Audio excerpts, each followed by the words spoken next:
It's a pleasure to be here. Yeah, Sheshinski 1 and 2 sounds like Rambo 1 and 2, and I'm not sure I like that, but here we are.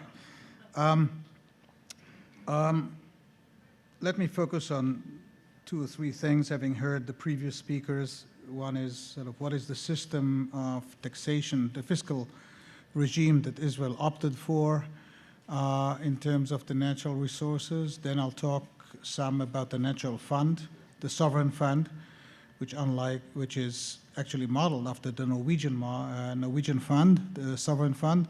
But by the way, to put things in proportion, Israel's gas is nothing of the magnitude of the North Sea oil that Norway has. In 2030, for example, government take from all sources will be about 2–3% of GDP. Okay, it's not insignificant. It's a blessing, but let's put things in proportion too. So, and then I want to say something about other natural resources in Israel, but I will be cautious and tentative, given that this is a task which is we are just embarking upon. So Israel opted for a system in which we outsource the exploration, development, and production of the natural resources, which means you outsource, you give to private investors like Delek, like Noble Energy, like others. It is, by the way, it is certainly a necessity when you talk about technical know-how, which only few firms in the world have on deep water explorations. But it could have been done in a different way, say contracting out when the state is the owner. Nevertheless, Israel has opted to outsource its natural resources. I'm talking about the gas at this point, the offshore gas, to private investors. And this, to my mind, given the constraint, still in view of the constraints that this imposes, I think is a reasonable, efficient decision. But it imposes certain constraints. The private sector invests these resources. We talked about the risk. We talked about the uncertainties about other parameters like the price, future price developments, and so forth. The longer station lags between the explorations and the starting of production. If successful, you have to provide these investors also a compensation for the risks involved. And to cut it short, the audience here knows more or less what Israel has decided how to provide these investors ex post factum, I should say.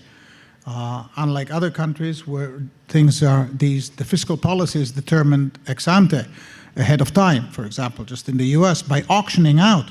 If the US wants to auction out a piece of water in the Gulf of Mexico, there's an auction between BP and Exxon, everybody provides, and the government is getting an upfront bonus on that, and that would capture much of the rents that are due to the owner of that resource, namely the US government. From then on, it's the private firms who own and extract that resource. Israel has not done so. There was no pricing of the franchises that were given out, and Israel has then ex post factum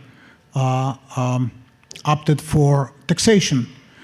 And to be very short, and I think the audience here is familiar with the blueprint of what we did, we opted out for a super profits tax on the producers, on the private producers, not unlike other countries like Australia, Alaska, other countries.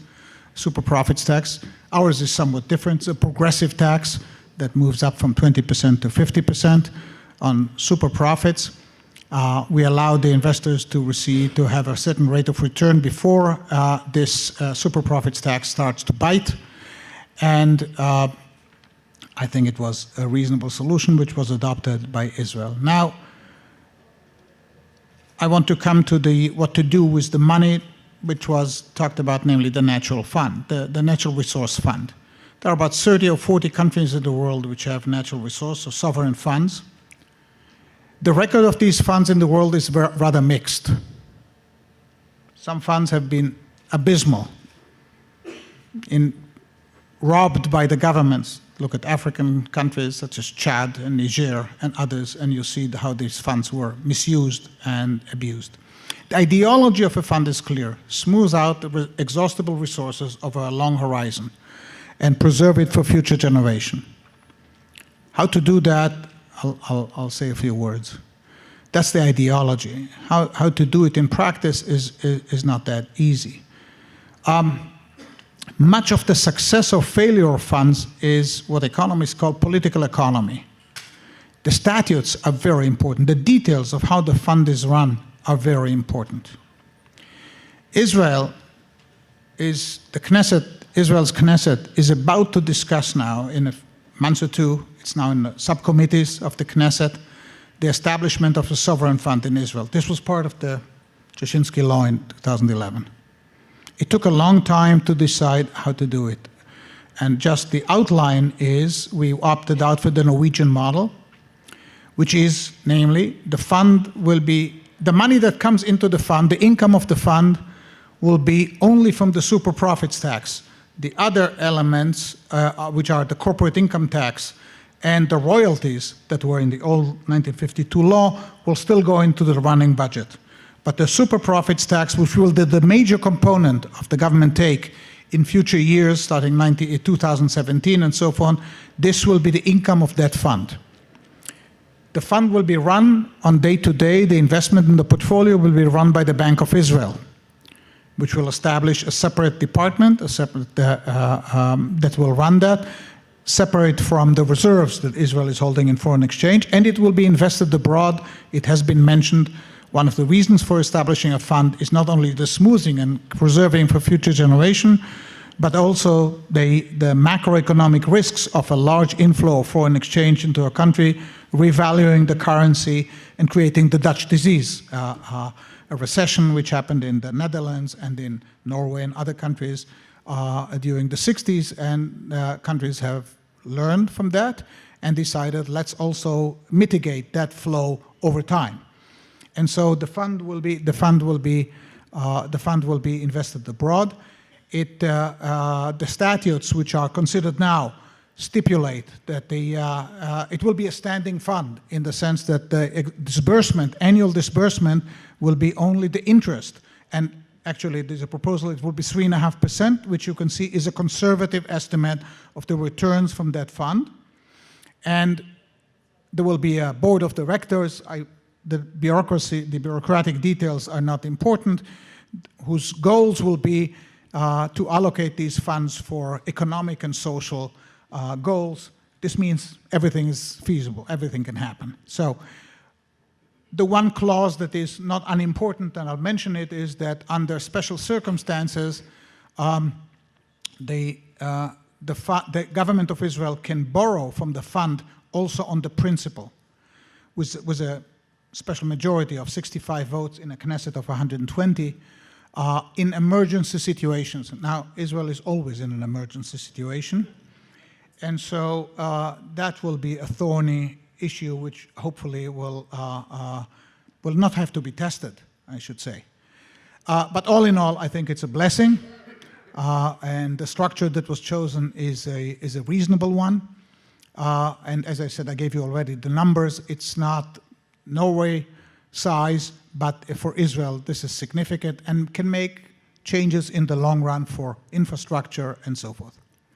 Now let me say a word about 1 minute, fine, 1 minute for all other resources. That's a fair play.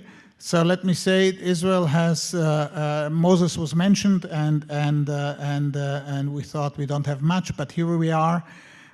Israel has the gas, the offshore gas, and by the way, with 20–25% chance of having oil under the gas. And then, as was already mentioned here, then we are in a different ballgame.